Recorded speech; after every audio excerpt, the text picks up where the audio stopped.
SBI ने तो अपना काम कर दिया, अब हमारी बारी है। Hello everyone, welcome back to Guidely. आज के वीडियो में हम लोग करने वाले हैं एग्जैक्ट क्वेश्चंस जो कि इस बार एसबीआई पीओ के प्रीलिम्स में पूछे गए थे। इंपॉर्टेंट बात करी जाए, एसबीआई ना लेवल डिसाइड करता है। मतलब बेसिकली अगर आप आरआरबी पीओ, आरआरबी क्लर्क देखो, आईबीपीएस पीओ, आईबीपीएस क्लर्क देखो, या इंश्योरेंस एग्जाम देखो, आरबीआई के एग्जाम्स देखो, तो क्या होता है ना कि एसबीआई ना मॉडरेट लेवल पे होता है। अगर आरबीआई का देखा जाए, इंश्योरेंस का जैसे एलआईसी, एएओ देखा जाए, तो हो सकता है इसी लेवल के थोड़े क्वेश्चंस हैं या इससे थोड़े से मुश्किल हैं।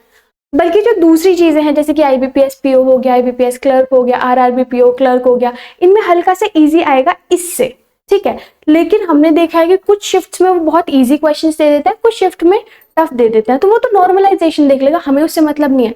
हमें मतलब है कि हमें लेवल चेक करना है किस तरह के क्वेश्चंस आ रहे हैं, ठीक है, और आप इन्हें कितनी सेकंड्स में उड़ा रहे हो, या फिर आप नहीं कर पा रहे हो, या फिर किधर आप लैग कर रहे हो, ठीक है। हम लोग को बस अपनी कमी निकालनी है जिससे कि उसे हम इंप्रूव कर पाए और अपना सिलेक्शन पूरा कर पाए, अपना पक्का करना है हमें सिलेक्शन, ठीक है। तो देखो ये तो प्रीलिम्स के ही क्वेश्चंस हैं, बहुत ज्यादा मुश्किल नहीं होंगे, इजी ही होंगे। तो हमें बस ध्यान से देखना है कि अप्रोच किस तरह से हम कौन सी फॉलो कर सकते हैं। तो हमें बस अपनी अप्रोच पे फोकस करना है, किस अप्रोच से हम जल्दी क्वेश्चंस को आंसर कर पा रहे हैं, ठीक है। तो सबसे पहला क्वेश्चन देखेंगे क्या है। हाँ जी, चलिए तो पहला क्वेश्चन पढ़िए और बहुत ध्यान से पढ़कर इसे आंसर करेंगे और फिर सोल्यूशन देखेंगे, ठीक है। तो क्या है, एक इंसान है, इंसान ने लैंप खरीदा है 4000 रुपए का, ठीक है, और उसे बेच दिया है फिर डिस्काउंट पे, X% डिस्काउंट पे, और उसके बाद उसे 12% का प्रॉफिट हुआ, और उसने प्राइस जो मार्क करा था Y% पे करा था। मार्क्ड प्राइस सेलिंग प्राइस के 125% है, तो आप बता दीजिए X और Y की वैल्यू। वेरिएबल्स आ गए हैं, देखने में लग रहा हो कि यार बहुत मुश्किल नहीं है, ध्यान से करो बस। देखो इन्होंने बोला कि इन्होंने खरीदा 4000 रुपए में, मतलब ये हो गया कॉस्ट प्राइस कितना, 4000 रुपए। फिर इन्होंने इसे बेचा है, ठीक है, और बेचा किस पे है, Y% के प्रॉफिट पर बेचा, सॉरी 12% के प्रॉफिट पर बेचा है। तो यहां से मैंने बोला कि 12% का प्रॉफिट हुआ होगा, मतलब कॉस्ट प्राइस का 12% में इसमें ऐड कर दूं तो वो मेरे पास सेलिंग प्राइस बन जाएगा। अब देखो इसका, मुझे 4000 का 12% निकालना है, परसेंट से ये 2 0 कट जाएंगे, 12 4 48, यहां से कितना आ गया 480, यहां से मैं 480 इसमें ऐड कर दूं तो मेरे पास क्या आ जाएगा 4480। देखो मैंने सेलिंग प्राइस निकाल दिया, ठीक है। आगे इन्होंने बोला उसने मार्क करा था प्राइस बाय Y%, मतलब चलो ये वाला लाइन बाद में पढ़ेंगे, पहले ये देख लो। Mark price of the lamp is 125% of the selling price. जो सेलिंग प्राइस है ना उसका 125% मार्क्ड प्राइस था, यहाँ मार्क्ड प्राइस है। अगर ये 100% है तो ये 125% है, मतलब मुझे 4480 का 125% निकालना पड़ेगा, तभी मेरे पास मार्क्ड प्राइस आएगा। 125% को काट कूट के मैं 5/4 लिख सकती हूँ, यहाँ से मेरे पास 1120 आएगा। मैं इसे मल्टीप्लाई करूं तो 5600 आ जाएगा, बिल्कुल आ जाएगा। अब 5600 क्या है मेरे पास, ये है मेरा मार्क्ड प्राइस, ठीक है, आपको विजिबल है ना, ठीक है। आगे क्या बोला है, find the value of X + Y, X और Y की वैल्यू बतानी है। X था क्या, X था डिस्काउंट कितना दिया है, डिस्काउंट किस पे दिया जाता है। देखो मैंने देखा कि अच्छा पैकेट पे तो 15 रुपए लिख रहा है, या मैंने बोला 150 रुपए लिख रहा है, मैंने बोला भैया इस पे डिस्काउंट कितना दोगे, वो कहेंगे मैम 10% ले लो, 15% ले लो, राइट। अगर उन्होंने 10% दिया तो 150 का 10% कम करके फिर वो मुझे देंगे, राइट। मतलब जो चीज लिखी होती है उसके ऊपर हम डिस्काउंट देते हैं, मतलब मार्क्ड प्राइस का कुछ परसेंट माइनस करके मेरे पास सेलिंग प्राइस आएगा, ठीक है। अब आपके दिमाग में जरूर ये खिचड़ी पक रही होगी कि मैम ये तो इसका 125% है ना, ठीक है। तो यहां से सेलिंग प्राइस से मार्क प्राइस तक जाने में X% बढ़ा है, तो वहां से यहाँ पे आने में X% कम हो जाएगा, मतलब 25% X की वैल्यू, इतना के दिमाग लगा रहे हो, नहीं वो गलत हो जाएगा। क्यों गलत हो जाएगा मैम, क्योंकि यहाँ पे बेस ना सेलिंग प्राइस को लिया जा रहा है, सेलिंग प्राइस के ऊपर इतना बढ़ाया जा रहा है। तो उन्होंने पूछा, उन्होंने डिस्काउंट पूछा जो कि मार्क्ड प्राइस से घटाया जा रहा है, तो परसेंटेज यहाँ से चेंज हो जाएगी, फाइन। तो यहाँ से क्या है, मुझे मार्क्ड प्राइस से सेलिंग प्राइस पे जाने के लिए कितना घटाना पड़ रहा है वो मुझे जानना है। तो देखिए 5600 को मैं कितना परसेंट बनाऊं, मतलब कितने परसेंट से मल्टीप्लाई करूं कि आंसर मेरे पास आ जाए सेलिंग प्राइस 4480 यहाँ पे, ठीक है। मार्क्ड प्राइस को मैं कितना परसेंट बनाऊं मतलब इसका कितना परसेंट हो कि 4480 आंसर आ जाए मेरे पास। तो यहाँ से मुझे दिखा कि 20 से तो 20 सीधा कट गई, और x is equal to 4480 upon में 56 करेंगे, ठीक है। और मुझे पता है 6 8 48 होता है, ठीक है, 6 8 48, तो यहाँ से करेक्ट कट रहा है तो 8 जा, ठीक है, 80 आ गया मेरे पास। x की वैल्यू मेरे पास 80 आई है। एक्चुअली ना ये x मुझे लेना नहीं था वेरिएबल, क्योंकि x यहाँ पे यूज करा गया, मैं इसे a बना देती हूँ क्योंकि ये अलग है एक, ठीक है। यहाँ पे हमने क्या निकाला, हमने यहाँ पे डिस्काउंट नहीं निकाला है, हमने यहाँ पे निकाला है कि 5600 का 4480 कितना परसेंट है, ठीक है। आपने बोला कि मैम ये था 100%, ये था 80%, कम कितना हुआ 20%, तो जो कम हुआ है वही x की वैल्यू है, ये आ गया आपके पास 20%, ठीक है। समझ आए कैसे करा है, ये हमारे पास x की वैल्यू आई है। अब ये चाहते हैं हम कि y की वैल्यू निकाले। y क्या था, मार्क्ड प्राइस करा है उसने y% पे, तो जब आपने खरीदा आपने बोला 4000 का है, और इसे ना हम लिख देते हैं 5600, ठीक है। तो यहां से यहां पर आने में कितना परसेंट बढ़ा, 4000 को आपने 5600 कर दिया है, ठीक है। आंसर आपके दिमाग में घूम रहा है, लेकिन स्टिल एक बार देख लो, देखो 4000 को मैं कितना परसेंट बना दूं कि उसका आंसर 5600 आ जाए। आप कहोगे मैम 0 से 0 कटा, ठीक है। अब इन्हें सीधा दूसरी साइड भेज देते हैं, 5600 अपॉन 40, 0 से 0 क्या 140 आ गया। मैम x, ये अगेन फिर ये x नहीं होगा, कुछ और वेरिएबल ले लेते हैं, क्या है ना दिमाग में x ही वेरिएबल चलता है, ठीक है। तो इसलिए ये x अलग है।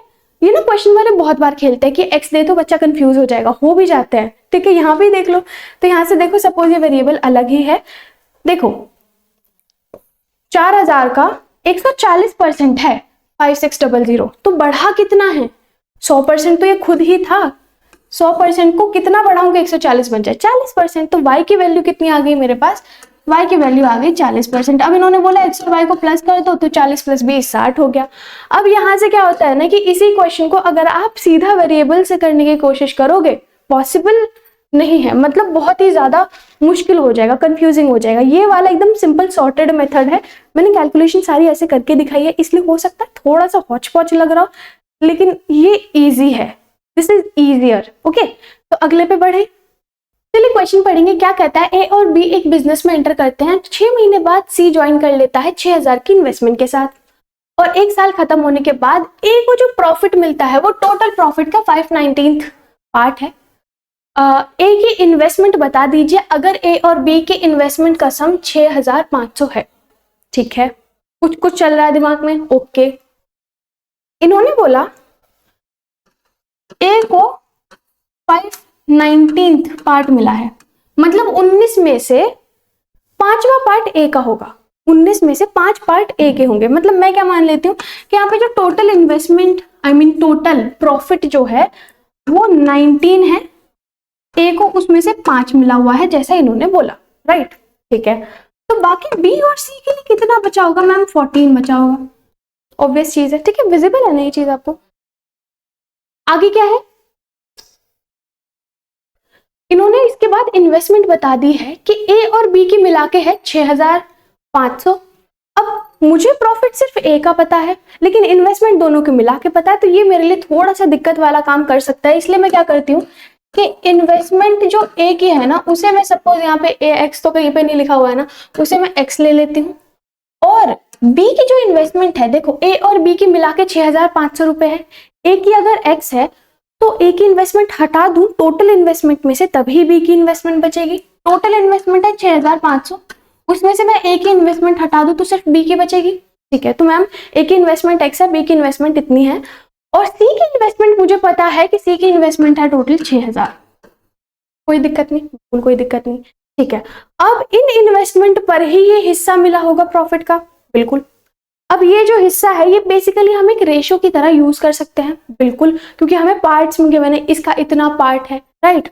और अगर मैं यहाँ पे वेरिएबल यूज कर लूंगी इनके साथ तो क्वेश्चन एकदम दिक्कत वाला बन जाएगा, बहुत सारे वेरिएबल्स हो जाएंगे, इसलिए इसे बिल्कुल नॉर्मली लेके चलना है विदाउट एनी वेरिएबल्स, ठीक है। तो देखो यहां से मुझे पता चला कि ए ने काम करा है एक्स इन्वेस्टमेंट के साथ 12 महीनों के लिए, ठीक है।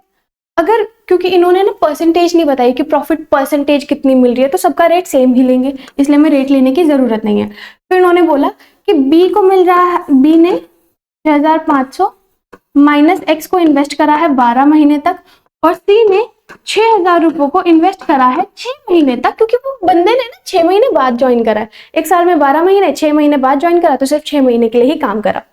आगे ए को कितना हिस्सा मिला है 5, बी और सी को मिला कितना हिस्सा मिला है 14।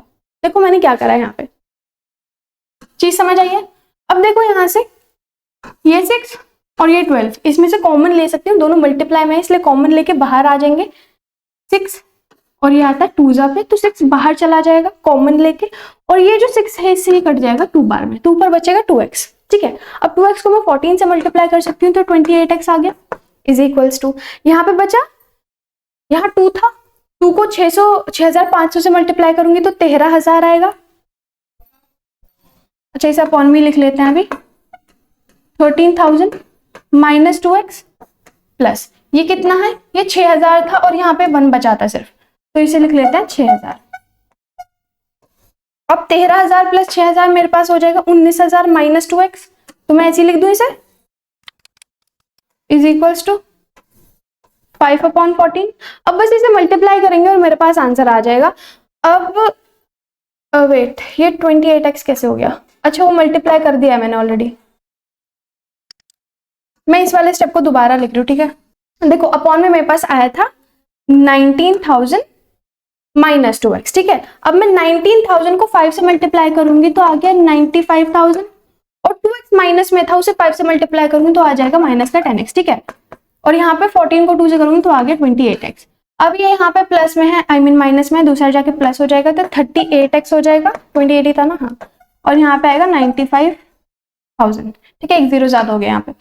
अब इन्हें हमें डिवाइड करना है और आंसर निकालना है, तो 38 3 जा चलेगा, 2 जा चलेगा, 2 जा चलेगा, फिर 5, तो 2500, x की वैल्यू आ गई 2500, option 2 is the correct option. ठीक है, थोड़ा सा कैलकुलेटिव था लेकिन इतना भी नहीं था, आप इसे बहुत इजीली कर सकते थे।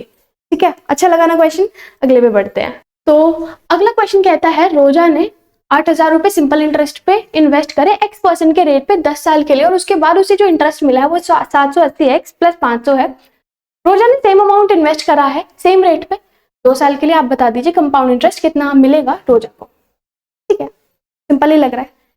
देखो बहुत प्यार से देखना है, 8000 रुपए उसने इन्वेस्ट करे हैं 10 साल के लिए, तो 80000 हो गए होंगे। सबसे पहली चीज 80000 हो गए होंगे, मतलब इन्हें मल्टीप्लाई करता है PRT अपॉन 100, राइट। अब x% पे करे हैं तो x अपॉन 100 भी होगा। ठीक है, और इसी ने इंटरेस्ट कितना मिला है, मैंने बस इंटरेस्ट का फॉर्मूला लगाया, बाकी कुछ नहीं करा है, प्लस 500 इस तरह से। अब देखो 2 0 से 2 0 कैंसिल आउट हुआ, यहाँ पे मेरे पास बचा 800x इज इक्वल टू 780, और ये ठीक है। अब 800x में ये जो है वो प्लस में दूसरा जाके माइनस हो जाएगा, 800 में से 780 जाएंगे तो 20x बचेगा, 20x इज इक्वल टू 500 हो जाएगा, x की वैल्यू 25 हो जाएगी। इसमें से आप 1-2 स्टेप और भी क्विट कर सकते थे, हटा सकते थे, कोई उनकी जरूरत नहीं थी, लेकिन ठीक है हमने लिख दिया। x की वैल्यू मेरे पास आ चुकी है 25 है, x की वैल्यू 25 है, मतलब ये जो है ना रेट है वो 25% है। ओके, अब मुझे वहां से इंटरेस्ट निकालने की जरूरत नहीं है, मुझे क्या चाहिए था, ये चाहते हैं कि मैं 8000 रुपए को अगर 25% पे कंपाउंड इंटरेस्ट पे इन्वेस्ट करूं तो कितना मेरे पास आंसर आएगा। ठीक है, सिंपल ही है। अब देखो 25% को अगर मैं कंपाउंड इंटरेस्ट पे करना चाहूं, 25% मतलब 1/4 इसका आएगा 4 दूनी 8 2000, इसका फिर से 1/4 करूंगी तो 500 आएगा, और इसे कर दो 2 × 1 तो 2 होता है 4000, 1 होता है 500, तो 4500 मेरे पास आंसर हो जाएगा ऑप्शन 5। खत्म। अब आप सोचो मैम ये लास्ट में क्या करा आपने, ये ना मैंने कोड मेथड अप्लाई करा है, इसकी मैंने छोटी सी वीडियो भी बना रखी है और हमने काफी बार इसे सीख रखा है, ठीक है। लेकिन अगर आपको नहीं आता है, इन्होंने बोला 25%, तो 25% का हम क्या करेंगे, इसे बोल सकते हैं 1/4। 8,000 का 1/4 निकाला, फिर उसका दोबारा 1/4 निकाला, और इसे हम मोड लगा देंगे 2 into 1, क्योंकि इन्होंने 2 साल के लिए बोला है। मल्टीप्लाई करके जो आंसर आएगा उसे प्लस कर देंगे, आपके पास कंपाउंड इंटरेस्ट साथ में है। अगर आपको सिर्फ सिंपल इंटरेस्ट निकालना था तो 4,000 हो जाएगा, सिंपल इंटरेस्ट कंपाउंड इंटरेस्ट के बीच का डिफरेंस निकालना था वो 500 हो जाएगा। सारी चीजें हमने सीख रखी हैं, ठीक है। इसे आप एक और तरीके से कर सकते थे, सक्सेसिव इंक्रीमेंट के थ्रू, जिसमें होता है ना कि x% plus y% plus xy upon 100, उस वाले मेथड से भी कर सकते थे। उस टाइम पे 56.25%, अगर आप 8,000 का निकालोगे तो भी इसका आंसर आप इजीली कर सकते हो, ठीक है। अगला देखिए क्या कहता है, average marks obtain bye students is 40। एक स्टूडेंट एक क्लास में, उनके जो एवरेज मार्क्स आए हैं वो 40 हैं। तो अगर मैं टोटल मार्क्स निकालने के चाहूँ, सपोज मैंने बोला कि 10 स्टूडेंट्स हैं और हर स्टूडेंट के अगर एवरेज निकाला जाए तो 20 मार्क्स आए हैं, तो अगर मुझे इसका टोटल निकालना है ना, ये स्टूडेंट्स हैं और ये मार्क्स हैं, अगर मुझे इनका टोटल निकालना है तो मैं बोलूंगी कि 200, कैसे, इन्हें मल्टीप्लाई करके, ठीक है। तो यहाँ पर भी इन्होंने ऐसे बोला कि स्टूडेंट्स एक्स और एवरेज 40 है, तो टोटल अगर मैं निकाल दूं इनके टोटल पूरी क्लास के मार्क्स का सम, तो 40x हो जाएगा, ठीक है। अब इन्होंने बोला if the marks obtain by one student decreased bye 15, एक स्टूडेंट नहीं हटा है, ये मार्क्स कम हो गए हैं, ठीक है। तो जो टोटल पूरी क्लास के जितने भी मार्क्स थे उसमें से कितने 15 कम हो गए, ठीक है। And the marks obtain by another student is increase by 21, एक और स्टूडेंट है और उसके मार्क्स बढ़ गए हैं 21 से, और उसकी वजह से जो एवरेज है एक्स ही स्टूडेंट्स का, मतलब स्टूडेंट्स तो अभी भी सेम है, वो 1 से बढ़ गया। मतलब एवरेज पहले कितना था मैम, पहले था 40, अब कितना हो गया मैम 41, क्योंकि 1 बढ़ गया है तो एवरेज। लेकिन मैम एवरेज का फॉर्मूला होता है total upon total number of students, तो ये तो टोटल मार्क्स है, नंबर ऑफ स्टूडेंट्स कितने हैं, एक्स है, राइट। अभी एक्स मैम यहाँ पे डिवाइड में अच्छा नहीं लग रहा है, दूसरी साइड ले जाओ, मल्टीप्लाई में लगा देते हैं, ठीक है। क्या ये नॉर्मल इक्वेशन नहीं बन गई है, बहुत इजी इक्वेशन बनी है। तो देखो 40x plus 6 is equal to 41x, मतलब नॉर्मल जो मार्क्स थे उसमें सिर्फ 6 के बढ़ने से 41 हो गया एवरेज। तो यहाँ से अगर मैं इसे माइनस के साइड भेज दूं तो x की वैल्यू 6 आ जाएगी, वही हमें निकालनी थी। तो option 4 is the correct option. इस क्वेश्चन में कुछ आधे स्टेप आपको लिखने की भी जरूरत नहीं थी, लेकिन वही कॉन्सेप्ट चेक करते हैं, बस देखते हैं कि बच्चा इसे अटेम्प्ट करेगा छोड़ के चला जाएगा। बहुत स्कोरिंग क्वेश्चन है, चलिए आगे। हाँ जी, अगला क्वेश्चन कहता है ratio of length to the breadth of rectangle is 5:11। एक रेक्टेंगल है, उसमें लेंथ होती है ब्रेथ होती है, हाँ जी मैम बहुत अच्छे से पता है हमें, लेंथ होती है ब्रेथ होती है, उनका रेशियो 5 और 11 है। तो मैं x ले लूं, ठीक है। Side of cube is the average of length and breadth of rectangle. एक क्यूब है, क्यूब की साइड सपोज मैं a लेती हूँ, ठीक है, वो है इनका एवरेज। एवरेज मतलब दोनों को प्लस करो 16 आएगा, 2 से डिवाइड कर दो 8x आएगा, ठीक है। तो वो क्या है 8x। हमेशा याद रखना है कि अगर आपने यहाँ पे वेरिएबल्स नहीं लिए हैं, वहां पे भी विदाउट वेरिएबल चले जाओगे, जब आप फॉर्मूला अप्लाई करोगे तब गलती होगी। तो we don't need to do that. अभी क्या करना है, side of cube is the average of, ये हो गया है the sum of area of rectangle and the lateral surface area of the cube. आपको पता होना चाहिए what is the lateral surface area of the cube, it is 4a², ठीक है। और अगर टीएस से बोल दिया जाए total surface area that is 6a²। तो यहाँ पे इन्होंने बोला लेटरल सरफेस एरिया या कर्व सरफेस एरिया एक ही चीज है, वो होता है 4a², और इसका एरिया क्या होता है, वो होता है l into b, और इन दोनों को ही हम प्लस करेंगे तब मेरे पास कितना आएगा, कहाँ है वो 1422, आई मीन 1244, ठीक है 1244 आएगा। किसे, जब इन्हें मल्टीप्लाई करेंगे, l into b करा 55x², और इसे किसके साथ प्लस करना है, इसके साथ। 4a की वैल्यू कितनी है 8x, 8x का स्क्वायर करोगे तो 64x², ठीक है। इसे मल्टीप्लाई करोगे तो 256x², उसमें प्लस करना है 55, तो 5 11 30 31, 311x² इज इक्वल्स टू 1244, ठीक है। ज्यादा छोटा तो नहीं लिख रही हूँ ना मैं, ठीक है, आई गेस काम चलाओ है। तो यहाँ पे इससे मुझे मल्टीप्लाई, आई मीन इसे 4 टाइम्स में करेंगे तब मेरे पास आ जाएगा ना 1244, 311 को 4 टाइम्स मल्टीप्लाई करेंगे तो 1244 आ जाएगा। x² की वैल्यू अगर 4 है तो x की वैल्यू 2 हो गई, क्योंकि हम नेगेटिव साइन यहाँ पे नहीं लेते हैं। तो x की वैल्यू 2 है, इन्होंने मेरे से पूछा था find the side of cube, x की वैल्यू 2 है, x की वैल्यू 2 है मतलब ये 2 है, 8 2 से 16 होता है, find the side of cube ना, तो आ गई 16 ऑप्शन। इजी था, बढ़िया था, कॉन्फिडेंस आ रहा है क्वेश्चंस करके। अब सोच लो कि अगर आपको IBPS PO देना है तो ऑलमोस्ट यही लेवल देखा जाएगा।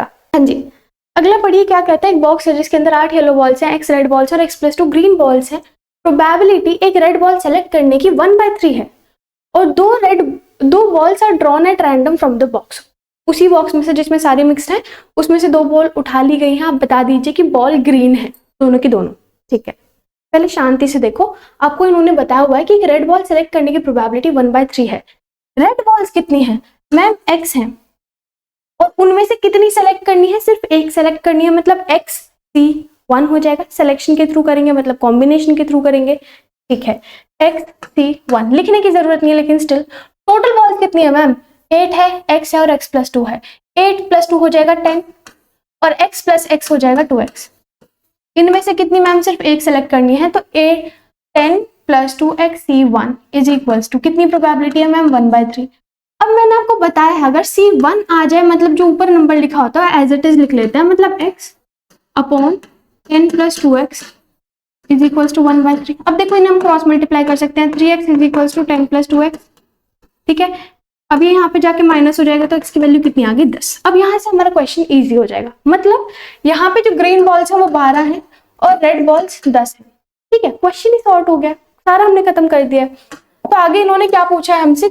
अच्छा, ग्रीन बॉल्स उठा ली गई है ना टोटल में से। टोटल बॉल्स कितनी होंगी पहले वो काउंट करते हैं। 10, 12, 22, 8, 30। टोटल बॉल्स है 30। 30 में से मैं सिर्फ 2 उठाना चाहती हूँ। ठीक है, अब उठाना चाहती हूँ मैं ग्रीन वाली। ग्रीन कितनी है? ग्रीन है मेरे पास 12 बॉल्स, तो 12 में से 2 उठाना चाहती हूँ, टोटल है 30 और इसकी मुझे प्रोबेबिलिटी निकालनी है। तो मैंने इसका फॉर्मूला आपको ट्रिक बताई हुई है, फॉर्मूला हम नहीं लगाते हैं। 12 को 2 बार खोलो मतलब 12 × 11 और यहाँ जो नंबर लिखा है उसे लिख दो। 30 को 2 बार खोलो मतलब 30 × 29 और उसे यहाँ जो नंबर लिखा है उसे डिवाइड कर दो। देखो 2 से 2 कट गया, 6 दूनी 6 पंजे, और कुछ तो देखो मुझे कटता हुआ नहीं दिख रहा है, तो 22 ऑप्शन ये। अच्छा चलो और भी काट के देख लेते हैं। 5 9 45, 5 दूनी 10, 145। ठीक है, एग्जैक्ट वही आंसर। ठीक है, यहाँ आप देख सकते हो 33 और 11 भी था, तो तुक्का मारना सही नहीं था, 1-2 सेकंड और लगा लो, क्या ही दिक्कत है। ठीक है, अच्छा था ना क्वेश्चन? आगे बढ़िए, चलिए अगला पढ़ेंगे। अब ये वाला क्वेश्चन बहुत ही ज्यादा इंपॉर्टेंट है और इसके जैसे हमने बहुत सारे क्वेश्चन ऑलरेडी कर रखे हैं, तो मैं एक्सपेक्ट करूंगी कि आप इसे थोड़ा सा अच्छे से ट्राई करेंगे। चलिए, हाँ जी, तो ये वाला क्वेश्चन बहुत ही इंपॉर्टेंट है, बहुत अच्छा क्वेश्चन है, इसे बहुत ध्यान से करेंगे। क्या कहता है? मिल्क और वाटर का रेशियो 120 लीटर्स के मिक्सचर में 7:5 है। 120 लीटर का एक मिक्सचर है और उसके अंदर जो रेशियो है वो 7:5 है। यहां बनाते हैं इसे। 120 लीटर का मिक्सचर है, इसके अंदर मिल्क और वाटर को डिवाइड करा गया है 7:5 में, मतलब 12 हिस्से में डिवाइड कर दिया 120 को। एक हिस्सा 10 के बराबर हुआ तो 7 हिस्से 70 के बराबर हुए और 5 हिस्से 50 के बराबर हुए। ये चीज ऑब्वियस है। ठीक है, अब इसमें से क्या करा इन्होंने? y लीटर्स ऑफ मिक्सचर निकाल लिया गया। इसमें से 120 में से y लीटर्स ऑफ मिक्सचर निकाल लिया गया और 108 लीटर दूसरे मिक्सचर का इसमें ऐड कर दिया गया जिसके अंदर पानी और जूस है। 108 लीटर ऐड करा गया है लेकिन वो किसी दूसरे मिक्सचर का है, और वो जो दूसरा मिक्सचर है ना, उस दूसरे मिक्सचर में पानी और जूस है। पानी है और जूस है और उनका रेशियो है 5:13। ये 5 का है और ये 13 का है। 5 और 13 होते हैं 18। 108 को 18 हिस्सों में बांटा गया तो एक हिस्सा 6 के बराबर होगा। अगर एक हिस्सा 6 के बराबर होगा तो 5 हिस्से 30 के बराबर हो जाएंगे और 13 हिस्से 78 के बराबर हो जाएंगे। बिल्कुल हो जाएंगे। ठीक है, अब यहां से मुझे क्या पता चला कि पहले क्वेश्चन को फॉर्मुलेट करो। हुआ क्या है? एक मिक्सचर था मेरे पास, उस मिक्सचर में से कुछ मिक्सचर निकाल लिया गया। अब जो भी निकाला है उसके अंदर क्योंकि मिल्क और वाटर था तो ऑब्वियस सी चीज है कि मिल्क भी निकाला गया है और वाटर भी उसमें निकाला गया है। ठीक है, अब मैंने देखा कि उसी में ना 108 लीटर और मिला दिया गया है। ठीक है, अब नया जो मिक्सचर है उसमें वाटर और जूस है, मतलब मिल्क कुछ जो पहले था वही रहा होगा क्योंकि मिल्क तो एक्स्ट्रा ऐड हुआ नहीं है। वाटर पहले कुछ था और अब कुछ और उसमें ऐड हो गया है और जूस जितना ऐड हुआ है उतना ही रहेगा। अब इन्होंने आगे बोला the ratio of milk water and juice in resulting mixture is 6, 10 and 13। इन्होंने जो फाइनल जो बना है ना उसका बोल दिया है कि मिल्क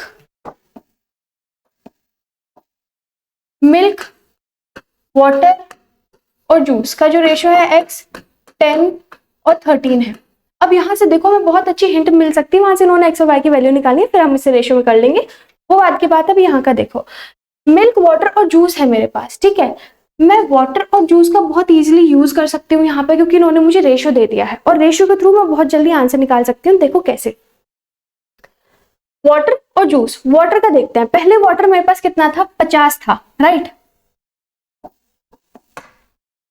मेरे पास 50 पानी था, उसमें से कुछ निकाल लिया हमने, ठीक है। और निकालने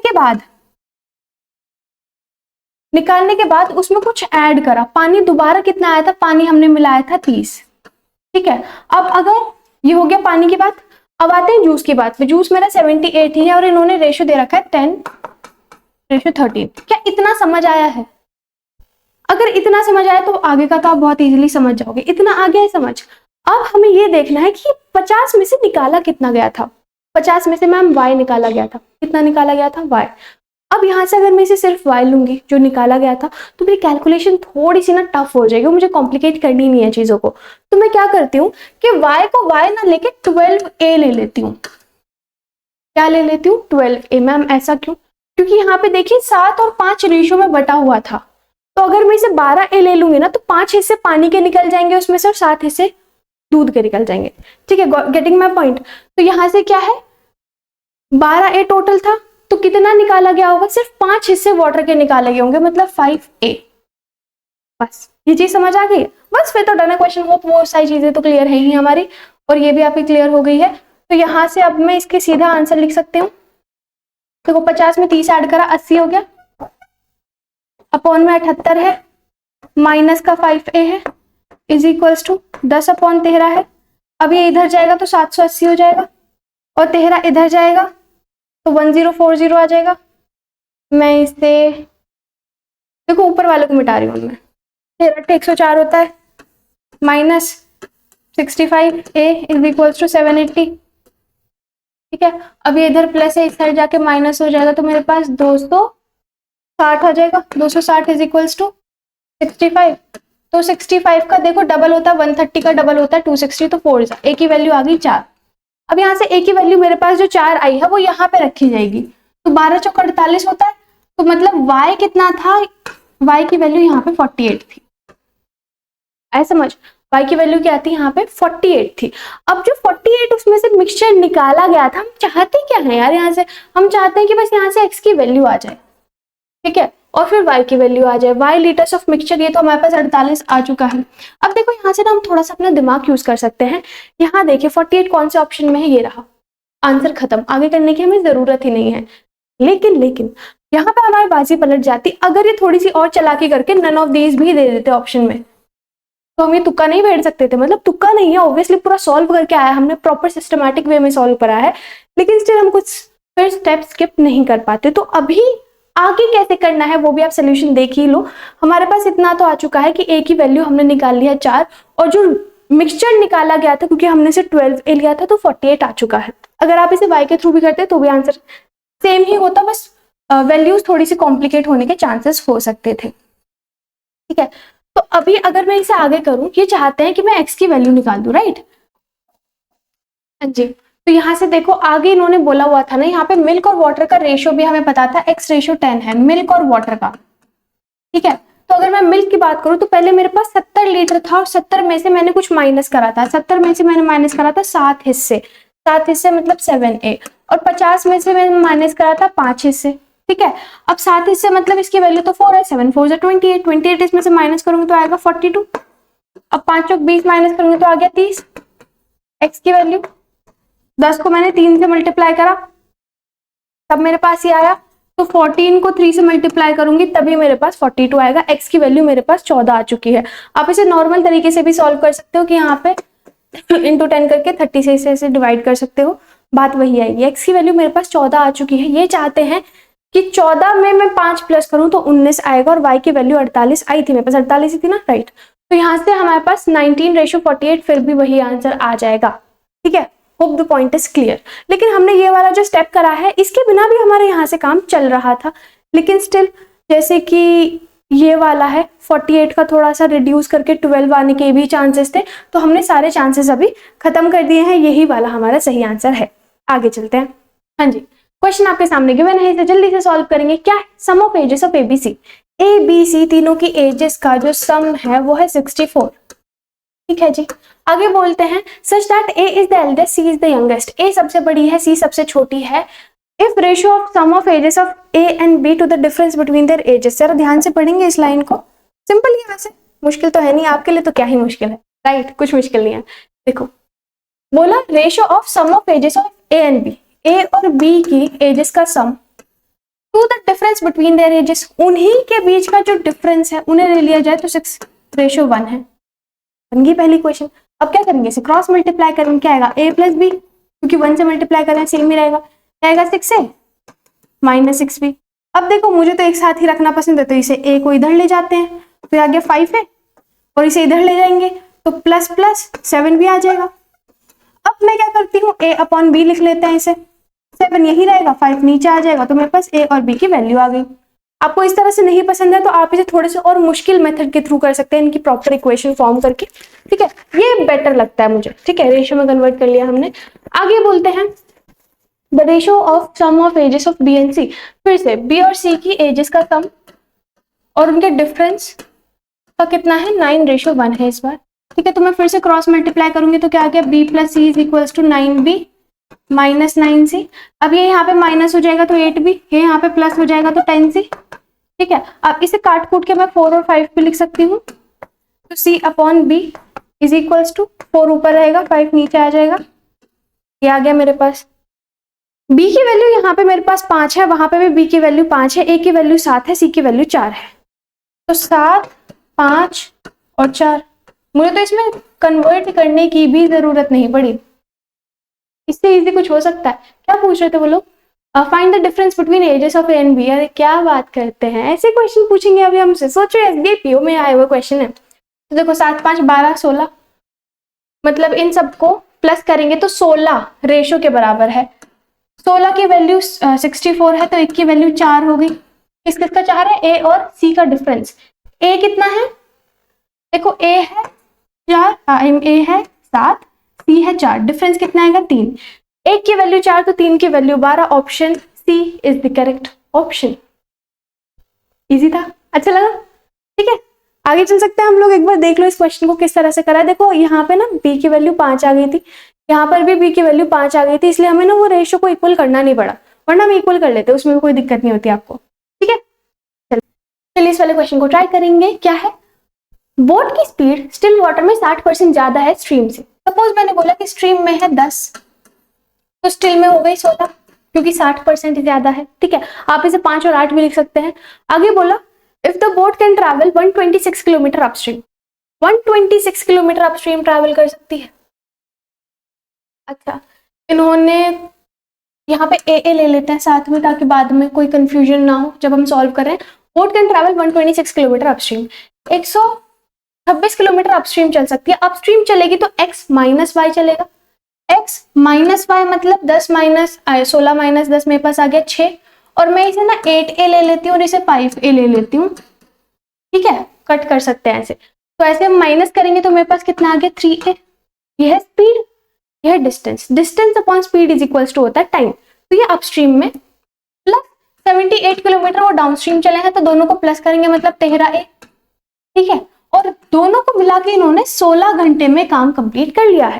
ठीक है, तो 3 से इसे काटूंगी, 3 चौक 12 और 2, इसे काटेंगे 6 बार में। अब यहाँ पे 42 और 6 प्लस हो सकता है, क्योंकि बेस में दोनों में a ही है। 42 और 6 मेरे पास 48 हो गया, इज इक्वल्स टू 16 3 48 होता है, तो एक की वैल्यू यहाँ से आ गई 3। एक की वैल्यू मेरे पास 3 आ चुकी है। ये चाहते हैं कि हम टाइम निकाल दे 315 किलोमीटर अपस्ट्रीम चलने में कितना समय लगेगा, हमसे पूछ रहे हैं। बताओ, ऐसे क्वेश्चन पूछेंगे अभी हमसे। तो डिस्टेंस 315 है, क्या चलना है हमें? अपस्ट्रीम चलना है। अपस्ट्रीम मतलब माइनस वाली, x माइनस वाई, तो 8 माइनस 5 मेरे पास आता है 3a। a की वैल्यू है 9, तो 3 तिया 9, 27 और 9 पंजे 45। We have got 35 as our answer. बता दो, कुछ ऐसा था जो आप नहीं कर पाओगे, है ना? कॉन्फिडेंस आ रहा है ना? सोचिए एग्जैक्ट क्वेश्चन है जो कि एग्जाम में आए हुए हैं। चलिए आगे करते हैं। देखिए ये बहुत बहुत बढ़िया क्वेश्चन है। इस तरह के क्वेश्चन हमने रिलेटेड कर रखे हैं, ऐसा क्वेश्चन नहीं करा है, लेकिन ये आप बहुत इजीली कर सकते हो। अब क्या बात होती है कि अगर हमें कुछ चीजें क्लिक हो गई तो हम बहुत जल्दी करेंगे। और अच्छा जी, हाँ जी, इस वाले क्वेश्चन को देखेंगे, बहुत ही बढ़िया लेवल का क्वेश्चन है, ठीक है, इजी है लेकिन ट्रिकी है। अब कुछ बच्चे जो एक पॉइंट पे ध्यान लगा लेंगे वो इसे करके निकल जाएंगे, और कुछ बच्चे जो नहीं कर पाएंगे वो इसमें टाइम वेस्ट कर जाएंगे, ठीक है। तो अच्छे लेवल का क्वेश्चन, आप अच्छे लेवल के एग्जामिनेशन में इसे एक्सपेक्ट कर सकते हो। देखो क्वेश्चन कहता है कि ए को 30 दिन लगते हैं। आपने इसे पहले ट्राई करो, मेरा सोल्यूशन देखने से पहले खुद से ट्राई करो, फिर देखो आप कहाँ पे अटकते हो। ए को एक काम को करने में 20 से, तो कहता है ए को 30 दिन ज्यादा लगते हैं बी को जितना दिन लगते हैं एक काम को कंप्लीट करने में। मैंने बोला बी को लगता है सपोज x डेज, तो ए को क्या लगेंगे उससे 30 दिन ज्यादा, है ना, ठीक है। आगे बोलता है एफिशिएंसी जो बी की है ना वो 40% ज्यादा है ए की एफिशिएंसी से। सपोज ए एक दिन में 100 यूनिट बनाता है, तो बी उससे 40% ज्यादा मतलब 140 बनाएगा। रेशियो निकालूंगी तो 5:7 बन जाएगा, बिल्कुल बन जाएगा। ये क्या है मैम, ये एफिशिएंसी का रेशो है, और काम क्या यहाँ पे सेम है। हाँ जी मैम, काम के बारे में कुछ अलग नहीं बोला, तो काम सेम है। इसका मतलब क्या हुआ, ये हमें एफिशिएंसी का रेशो गिवन है, और जब हमारा काम कांस्टेंट होता है तो मैं एफिशिएंसी और टाइम के रेशो को इनवर्सली लिख सकती हूँ। इसका क्या मतलब हुआ मैम, कि अगर मेरे पास ए रेशो बी है, ठीक है, और मैं यहाँ पे लिख रही हूँ एफिशिएंसी का रेशो 5:7, ठीक है, ये क्या है, ये एफिशिएंसी का रेशो है। अगर मैं इसी रेशो को टाइम के रेशो में कन्वर्ट कर दूं कि मुझे चाहिए टाइम का ratio between A and B, तो मैं इसे उल्टा करके लिख दूंगी 7:5। क्या लिख दूंगी, उल्टा करके 7:5। तो इसका मतलब कि ए को 7 टाइम लग रहा है और बी को 5 टाइम लग रहा है। लेकिन मैम यहां तो कुछ और बोला है, यहां बोला है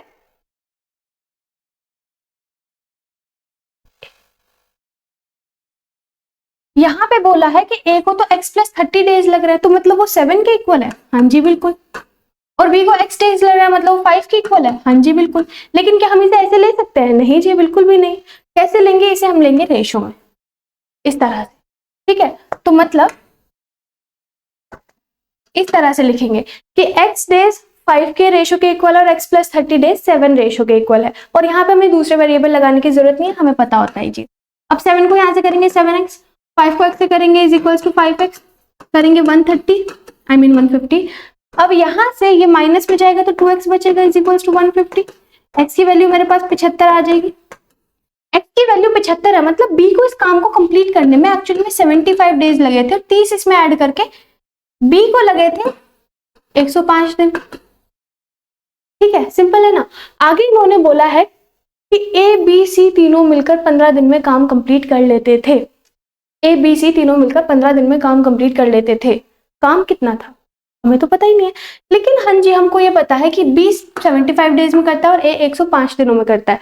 वो इतनी सारी चीजें क्लियर है, तो मैं इसे सबको रफ कर रही हूँ, आप चाहो तो स्क्रीनशॉट ले सकते हो। हाँ जी, तो इन्होंने बोला ए बी सी तीनों ने 15 दिन में काम कंप्लीट करा था, और ए ने 75 डेज करा था, बी ने 105 दिन करा था, तब जाके उनका काम कंप्लीट हुआ था। मतलब टोटल वर्क किस तरह से निकालेंगे, 15 से, ठीक है। तो मतलब इसे 5 से कर दे तो 525, तो ये करेगा 5 बार में और ये करेगा 7 बार में। ठीक है, आगे मेरे पास एफिशिएंसी भी आई थी। टोटल वर्क मेरे पास कितना है, 525। टोटल वर्क मैंने निकाल लिया। अब यही काम 15 दिनों में करा है तीनों ने मिलकर, यही काम 15 दिनों में करा है। मतलब एक दिन में कितना काम करा होगा मैम, एक दिन में करा होगा 525/15,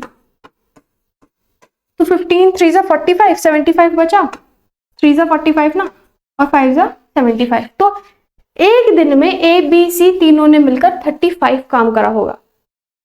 ए बी सी ने मिलकर एक दिन में 35 काम करा होगा, और हमें अभी अभी पता चला कि ये दोनों मिलकर 12 काम करते हैं, स्टार्टिंग से ही पता है खैर वो तो। अगर ए और बी मिलकर 12 काम कर रहे हैं और तीनों मिलकर 35 काम कर रहे हैं, तो सी कितना काम कर रहा है मैम, 23। सी कितना काम कर रहा है, 23। अब यहां से मेरे पास सी की वैल्यू 23 आ चुकी है, तो आंसर मेरे पास ये दो आ रहे हैं, या तो थर्ड हो सकता है या फिफ्थ हो सकता है। चलो इसे भी कर ही लेते हैं। सी काम कितना करना है, इसे करना है 525 काम। सी को काम करना है 525 और ये एक दिन में कर रहा है 23 काम। तो पहली चीज तो 2 जा करेंगे 46, 2 जा करेंगे 46, तो सीधा सीधा ये आंसर हो गया 5th। ठीक है, सीधा सीधा आंसर हो गया। लेकिन अगर आपको फिर भी चेक करना है 46, तो यहां से कितना बचेगा हमारे पास 65, फिर से 2 जा करेंगे 46, 65 माइनस 46, तो मेरे पास 19 बचेगा, बिल्कुल वही एग्जैक्ट आंसर आ गया हमारे पास। ठीक है, चलिए अगला करिए। अब ये वाला क्वेश्चन आपको होमवर्क से करना है और मुझे आंसर बताना है। ठीक है, तो यहाँ पे भी वही है जिस तरह का पहले करा था, बिल्कुल वैसे ही क्वेश्चन है। 300 लीटर का मिक्सचर है, 2:1 में डिवाइड है, मतलब दूध हो जाएगा 200 और पानी हो जाएगा 100 लीटर। इसमें से x लीटर ऑफ मिक्सचर निकाल लिया गया है, तो x की जगह क्या ले लेंगे हम 3a। ठीक है, 3a ले लेंगे और वो रिप्लेस कर दिया गया है सेम अमाउंट ऑफ वाटर से। याद रखना इसमें तीसरा कुछ नहीं ऐड हुआ है, पानी ही ऐड हो गया है, और उसके बाद वाटर और मिल्क का रेशो आपको दे दिया है। जो हमने करा है क्वेश्चन उससे कहीं ज्यादा इजी है और सोचने की बात है कि दोनों ही क्वेश्चन आए हुए हैं। ठीक है, तो इस वाले क्वेश्चन का आपको मुझे आंसर बताना है कमेंट बॉक्स में, और अगर आपको नहीं आता, कहीं भी दिक्कत आती है, आप मुझे कमेंट बॉक्स में बता देना। अगर पॉसिबल हुआ वहीं पे एक्सप्लेनेशन देना तो मैं वहीं पर दे दूंगी, नहीं हुआ तो नेक्स्ट वीडियो में इंक्लूड कर लेंगे, कोई दिक्कत वाली बात नहीं है। अभी नेक्स्ट वीडियो में हम लोग करेंगे कि DI किस तरह से आई थी, केसलेट किस तरह से आई थी SBI PO के एग्जाम में, प्रीलिम्स में। ठीक है, तो आई होप आपको आज की वीडियो अच्छी लगी है। अगर आपको वीडियो पसंद आई है, आपको वीडियो को लाइक करना है, चैनल को सब्सक्राइब करना, और ऐसी बहुत बढ़िया बढ़िया वीडियोस फ्यूचर में भी आती रहेंगी और बहुत सारी ऑलरेडी चैनल पर हैं। तो अब हम मिलेंगे न्यू वीडियोस में, तब तक के लिए thanks for watching, all the very best for exams and let's meet in the next video. Bye bye.